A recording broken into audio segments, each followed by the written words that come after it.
Thank you so much. It's such a great pleasure to be here in the Tropilunch after many years.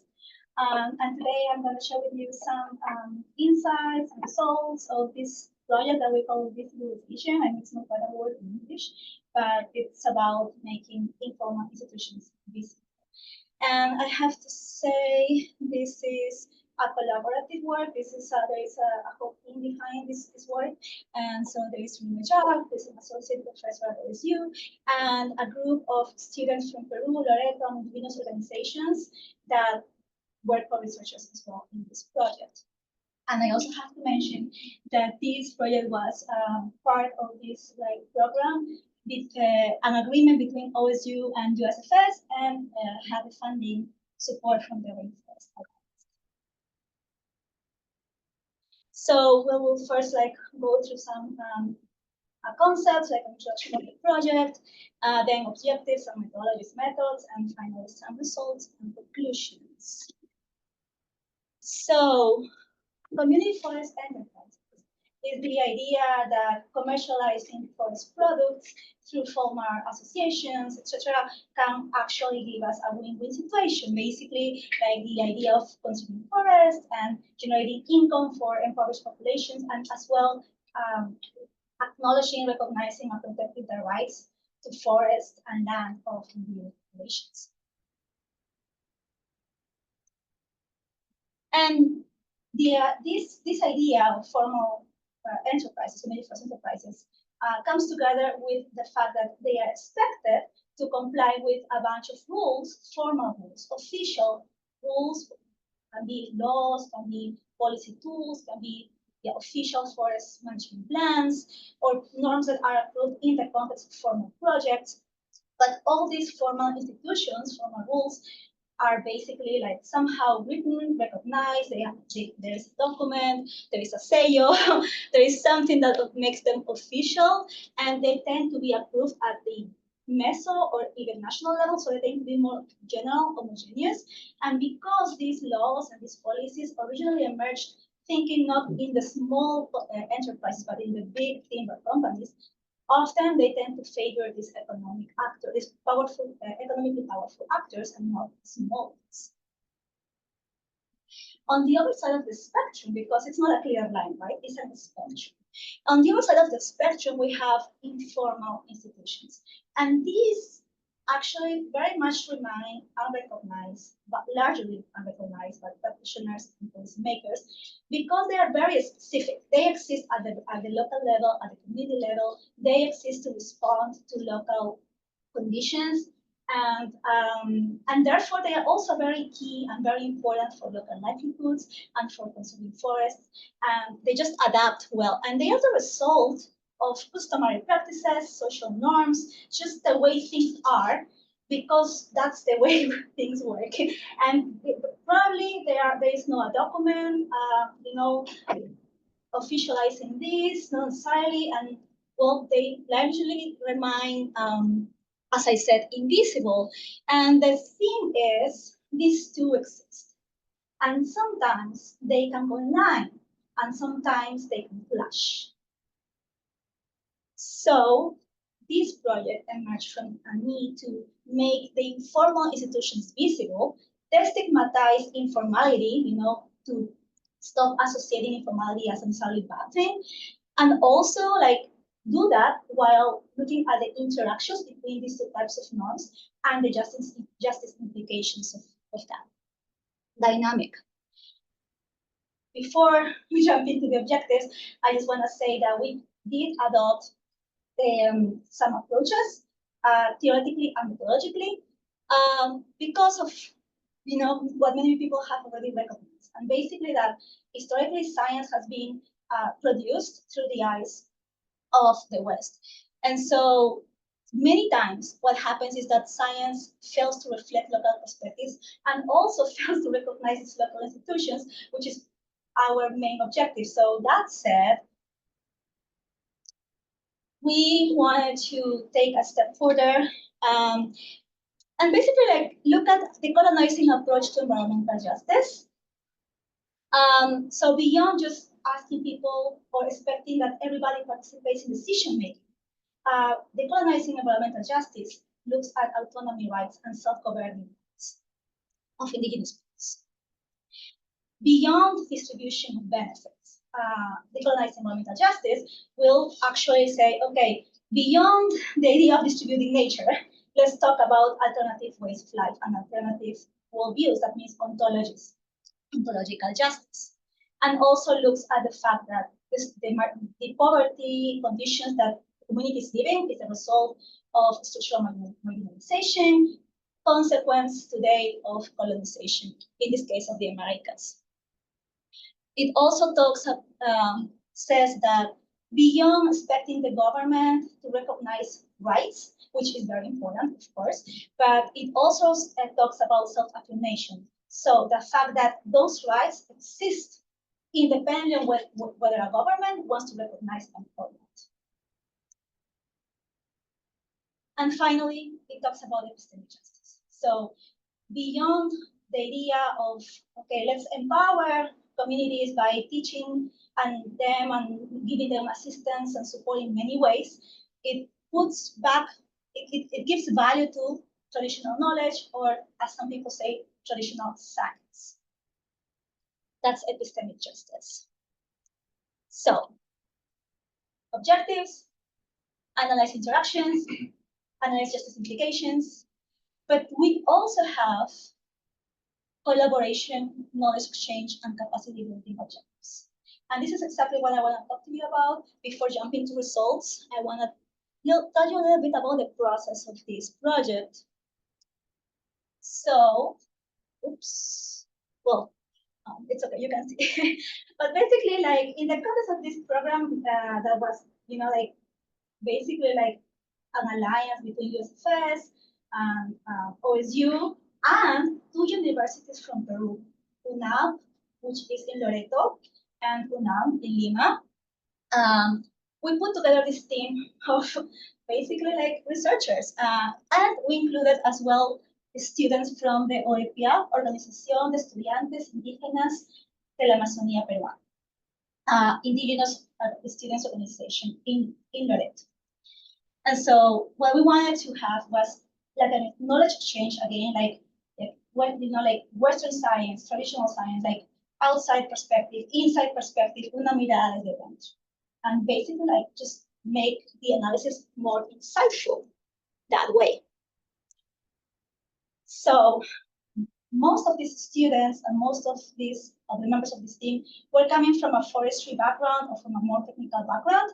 And therefore, part of my job there was to mentoring them and train them in social sciences methodologies and methods and concepts and theories and but of course, this was done through a process where I also learned a lot from them. And it was not one, not two, but just a bunch of seminars and workshops in person, virtually. And yeah, it was a long process, but it was definitely worth it. And it was the base as well for this, which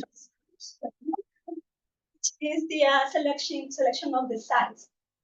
We already knew that we were going to work in Loreto because that's where the USFS OSU program focused and where UNAP is from, and also this is the largest region, Amazonian region of Peru. But we need to choose two sites to do a comparative study. And so we put everything together, with our knowledge of different issues and aspects of the context. And you can see like, oh, there is this person, this group agency working here. Here is, they have, I don't know, Aguajales, here is informal, here is, I don't know. So at the end, we ended up deciding that we wanted diversity. So diversity population, of ethnic groups, of presence of protected areas or not, of presence of projects, that was very important. So one side was communities in the Antillaco Basin, which is, as you can see, much closer to Quito City, the main city of Loreto, and therefore is much more connected. There are many projects around, and there is a conservation area adjacent to those communities.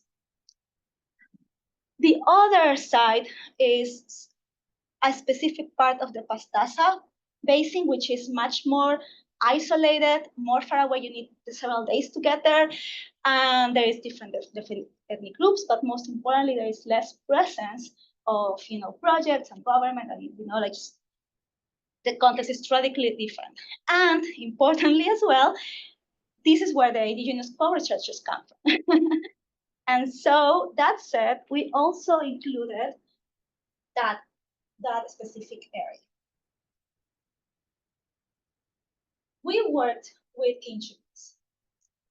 We joined all together, design different interview guides for different types of informants. First, key informants at the meso level, but most importantly, community level informants. So we were interviewing indigenous authorities, indigenous leaders, elders, who can tell us about the community as a whole, and the producers themselves, like the members of the community forest enterprises and people who commercialize their forest products. But besides these interviews, semi-structured interviews, we also included an ethnography in one of the communities, the Cuyunza community, which is where Emerson comes from. And this was entirely led and conducted by the indigenous researchers, by Emerson and Edward specifically. So, and they organized the whole thing. I just basically did nothing there. Yeah. We went to the field, for some preliminary set visits, and it was important to retest the interview guides, but it was also important for the students to practice interview skills and to practice participant observation techniques. This is something that they felt much more comfortable after practicing it than just after hearing it in a seminars. Well, this is the data analysis. And the data analysis, yes, of course, I can use NVivo because I'm familiar with that software for, to basically analyze qualitative data. But as a team, what we did was basically just get together and look at the data and ask ourselves, okay, what do we see here? What are the patterns? What are the contradictions? How do we interpret these results? What do we see here? And that was the main, basically the main strategy for us to analyze the data all together. Some results, I will focus on 3 aspects, okay, because of time issues: forest tenure, forest management, and forest products commercialization. So we did find that the formal legal titles, that define communities' boundaries, of course, they basically legally legitimize the de facto rights, territorial rights of communities. So that we can see there is a compatibility, a complementarity between those 2 types of rules. And also, it's kind of covering it there, but there are informal subdivisions within community titles, community boundaries. And basically what happens there is that these internal subdivisions define individual lands, family lands, communal lands, collective lands. And this is something that goes in line with previous research. I don't know if you are familiar with, there's this paper by Peter Kronholter and Larson basically talking about this. But the fact that this exists because that's the way things are. We are, for example, this person was saying, we are all the owners of the Cocha lagoon. The owner of the Suri or Chonta, which is this food product of the tree, is basically to prepare the tree in the first place. So there's tree ownership too. Or every person already knows that this chakra, agricultural land, or this purma, agroforestry system, is theirs because that's the way we grow up. We already know that, we respect that, and if we want to use somebody, this resource, which is somebody else's chakra, we will need to ask first. So there are all types of rights: property rights, use rights, exclusion rights. And so this system works well, and it's basically coexisting with each other. However, we did find some clashes in terms of use rights. And this is specifically in the Ampillaco Basin, where a conservation area was created adjacent to the communities. What the creation of the conservation area ACR, Área de Conservación Regional, did was to establish restrictions on hunting, fishing, and timber extraction. And because these are very strict and more restrictive, they definitely clash with informal use rights, which are much more flexible and much more people or needs oriented. Doesn't mean that they don't exist. many communities in the all the communities actually in the Apiyako Basin have established their own limits for timber harvesting, as well as other types of ways to control resource extraction. But they are just much more flexible, and people apply this or enforce this more effectively than the others. Partly evolved from this competition to accommodation because of two reasons. So people ended up abiding these formal restrictions partly because, one, there are these, of course, politically powerful actors like basically telling them to comply with those laws. And second of all, because there's always contradictions and reality is complex. So the conservation area, of course, is, besides the fact that it came with reduced restrictions, it also came with more land tenure security. So people perceive that the conservation area does prevent invaders from coming to their land and extracting resources. But this leads us to think about the common rights. And so the fact that this formal conservation system sometimes can impose these restrictions can reproduce these vertical relations and basically like undermine traditional livelihoods, leading to actually economic remarginalization. People were telling how much they felt this golpe when the conservation area was cleared, and basically they would tell us they were hambreando, basically like feeling hungry because of that. And when I say feeling hungry, I mean not because they used to extract the resources not only for self-consumption, yes, but also to commercialize them in small scale. And that money will, like, of course, be part of their livelihoods. So what are we going to eat? What are we going to live off now? Forest management. We also find some complementary relationships. Both formal and informal systems have this like way to make sure that the seed trees are conserved. And this is something that is in the law and something that people in the communities also have. They have their own rules and they know that tree regeneration must be guaranteed, partly by conserving seed trees. So this one is used when they are formally commercializing timber, and this one is just when they are informally commercializing timber in a smaller scale and also for self-consumption. There is also a compatibility between the formal minimum cutting diameter that formal rules basically establish, like the tree must be at least this big so that you're able to harvest. But they have the same rule. It's just that they don't measure it with a measuring tape. They just do it al ojo, like just estimate, okay, this tree is big enough, we can cut it. And so these systems just coexist. And they don't contradict each other. It's just that one of them is more general and the other one is more specific or more context specific. But we did find some clashing when it comes to the harvesting of palm products. So there are some palm products that have become like very commercial products, very promoted, commercial associations of Chambira. You can see Chambira handicrafts in the Apiyako Basin, precisely as a result of the creation of the conservation area. Said, okay, you can do that as an alternative livelihood. And also the aguaje fruit from the aguaje tree. And the idea is that formally, people are not supposed to cut down the tree to harvest this. They need to have the chambira, they need to cut only the cogollo, and to harvest the aguaje, they need to plant the tree. However, traditionally, they do cut down the tree. And so there is a clash here. This is supposed to be the sustainable way, and it's supposed to be the unsustainable way, right?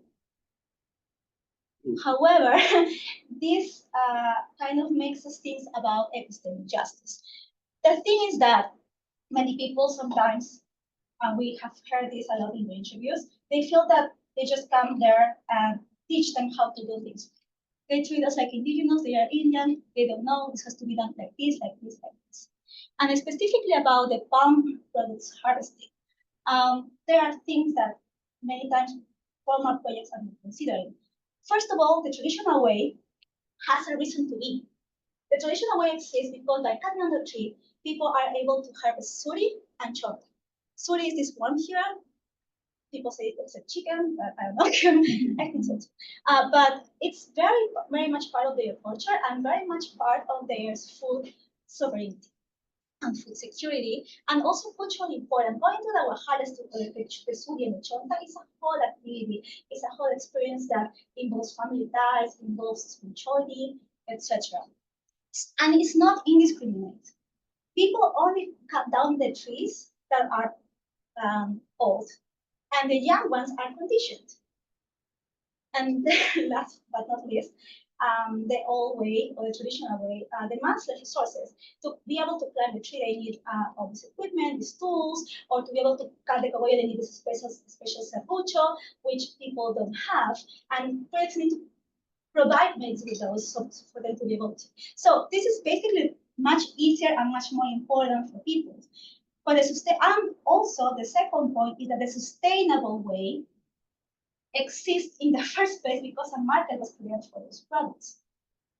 The, the amount of chambira needed to be able to meet that market increased because that market was created.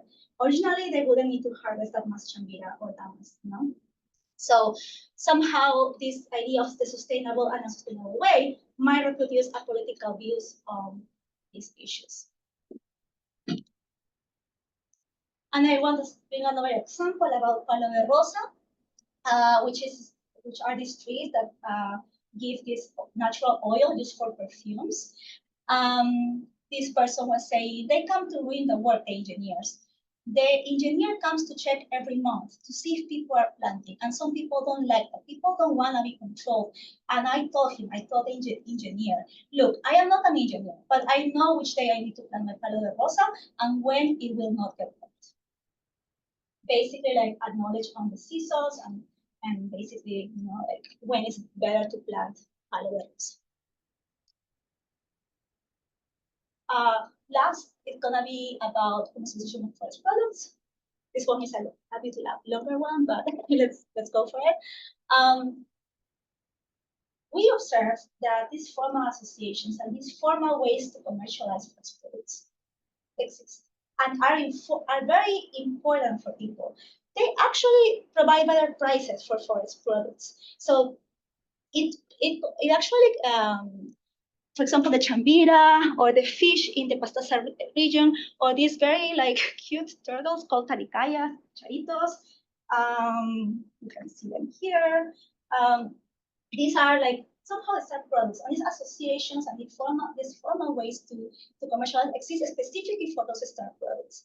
And you know that they are officially in a registry. They do sporadic sales in formal markets such as ferias. They get receipts, and of course the payments are very much only monetary, right? However, that doesn't mean that the informal way doesn't continue existing. It still exists. In fact, it exists also for those products. many associations commercialize their products both formally and informally. And of course, the informal way also exists for a bunch of other products that are not as commercial and like not star products, like the plata, like the banana, plantain, or the masato, which is made of cassava, traditional drink, or also chambira handicrafts. For example, this member of one of the associations was saying, when they return our handicrafts from the fair, because they didn't buy it, we just sell them right here, because we know they are going to be sold much more easily around here. The price might be not as good, but it's just and easy. So everything is important to them. The formal system actually allows them to have like extra money for emergencies, like, you know, education and health emergencies. And the informal way, because it's much more easy and much more frequent, it's essential for their daily needs. However, sometimes these two systems compete. And this is the case of Balbina. She is the president of the Association of Talicayas. And she's the one who produces more taricayas than anybody else. The project is about people will raise taricayas, and half of them will be sold. Half of them you can keep. Sorry, half of them you can sell, and half of them you return to nature so that populations can be restored. However, this takes so much time. And Balbina is not able anymore to work on her own chakra and to provide basically like grow her own food products, and that's why he depends on family members and basically community members to be able to eat. She sells her charos just once or twice a year. So this kind of brings us to ontological justice issues. This idea or this logic behind commodity or starch products being sold in the formal way, market, etc., kind of entails like working more to produce more, and basically clashes with traditional ways of life, which are much more based on a diversity of purpose, on one or two, and it's much more thought in terms of food security. It's much more smaller scale, slow pace, and definitely context appropriate because, for example, this person was saying that the timber company that they had a deal with had asked them for this amount of, but they were not able to meet this quantity because to do that they will need to work 2 or 3 months, and they just didn't. And also, little by little, because they needed to make it fit with when the river is high. So that's why I say it's context as well. Other person was saying now everything's business. When I was 14 years old, nothing costed, not Epona, Masato, but now there's nothing left, not even for us, because everything goes to. Of course, we need to talk about epistemological justice because of the bureaucratic nature of formalization procedures. These are very bureaucratic. I mean,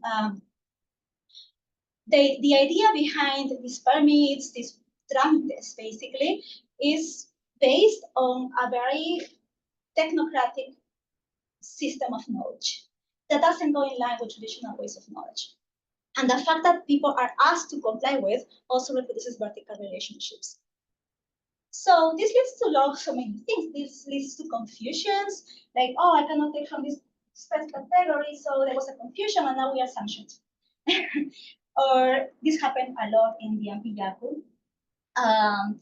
Also, it creates economic and technological dependency because those trámites are costly and bureaucratic. They end up depending on engineer and external assistance to be able to navigate those bureaucracies. And finally, they feel that with the toma y dame system, just take the product, give me the money, give me the payment. Nobody's going to judge you. But with the formal systems, they feel that they are being supervised. What have you done? What have you spent? What did you receive? Etc. Last slide on results. Basically, we saw also unfair commercial deals with mestizos. And this happened both in the formal and informal market. In the formal market, it was more in terms of like how labor and work was divided. This person was telling how the deal with the timber company was not fair because they didn't want to help them in the work in the month. Basically, the hard work to harvest the timber, and they didn't like that. But with the informal intermediates, it's more about unfair prices. So basically, the intermediates take advantage that there is not a fixed price, and they regatean, low down the price, which is why they are many times called regatones. And they also kind of use this system of called habilitación, which comes from the rubber times, which, as maybe you know, were very much marked by very much exploitation of indigenous people. Even though it's not at that extent, but habilitación still exists in the context of forest products. And what happens is that the intermediates give a credit or a adelanto, like they provide people with like need some money or some tools or some equipment that they need to be able to extract the resources, and it's considered an advance. So what do you need? Okay, yeah, we don't have batteries, we don't have cartridge, we don't have flashlights because yeah, we don't have the resources. So the internet just comes here and provide them with that, but it's a very unfair deal at the end. It's not an equal deal. And you can see, sorry, before that, they also call them patrones, which patron means like master, and it definitely is a reflection of this vertical relationship. So, conclusions. Well, of course, the interactions and these formal, informal norms and how they interact, they definitely are shaped by the context, political context, economic context, market context. Therefore, we need a more political view rather than an apolitical view that's basically an ecological, political ecology lens. Combining a decolonizing environmental justice perspective and also with collaborative and decolonizing research methodologies allows us to have a more insightful analysis, politically sensitive, culturally sensitive, and it also allows us to empower indigenous and Bolivian students and just produce better science. Because we just had such a rich knowledge exchange, like from different angles, my own background, their background, and it was just, I think that the research just came out just much better because it was, if there was a team behind it with all those types of knowledge. Definitely, informal and formal institutions interact in complex and contradictory ways. You can find different types of interactions within one single, value chain or aligned or associated with one single formal rule. But overall, we find that those formal rules that are most effective are the ones who act as a general umbrella and just let the informal rules regulate specifically for that group or for that specific context. And we also found that the approach clashes. So that means when, even though a formal and informal rule have the same goal, but if the formal rule is too technocratic in nature or too bureaucratic in nature, then it's likely to be substituted by the informal rule, which is much more easier to enforce. And when the goals clash, there is definitely a competition, and in some cases, it can evolve to accommodation depending on the power dynamics and other factors as well. And finally, we need to be very careful differentiating between the traditional informal norms and the exogenous informal systems. Traditional, I mean customary, indigenous norms, and the exogenous system, which is very much the patrones, the habilitación. These are two different, and there are clashes between those.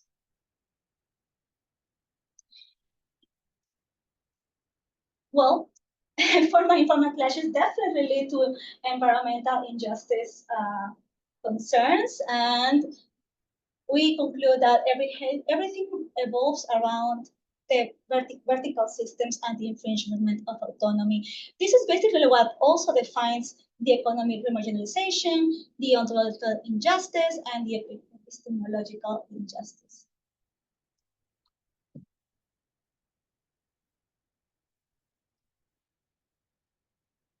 And this is the final slide.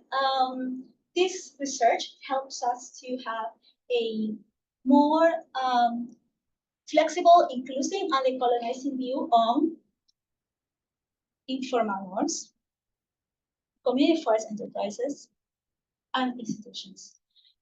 Informal norms, they can regulate forests and forest use as much as the formal rules, but they tend to be more effective and more just because they are just more locally appropriate, context specific, more flexible, more accessible, and just more people oriented.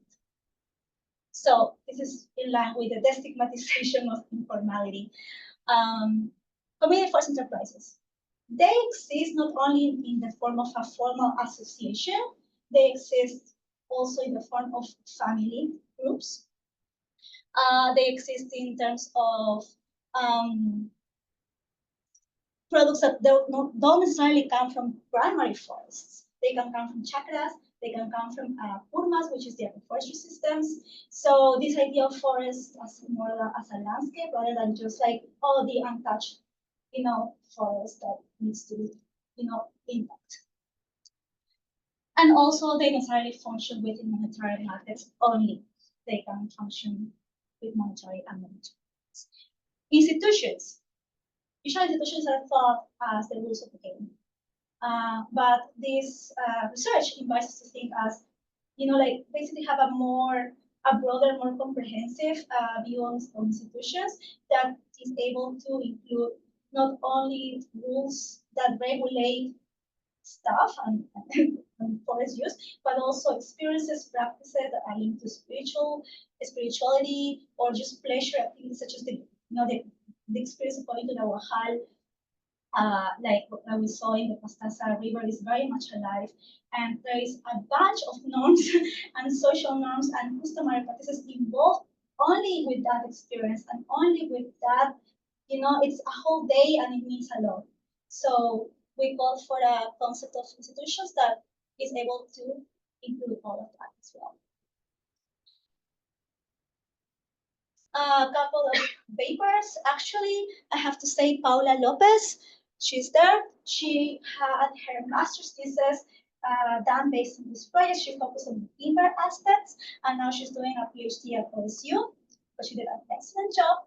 And Edgar, he's one of the indigenous students. He's now doing his master's in Brazil. And there is a bunch of other papers are coming with everybody as co-authors. There is another person here, Elsa, who's not in the photo, whose master's was also based on this project, and she focused on gender aspects of community. So that's it.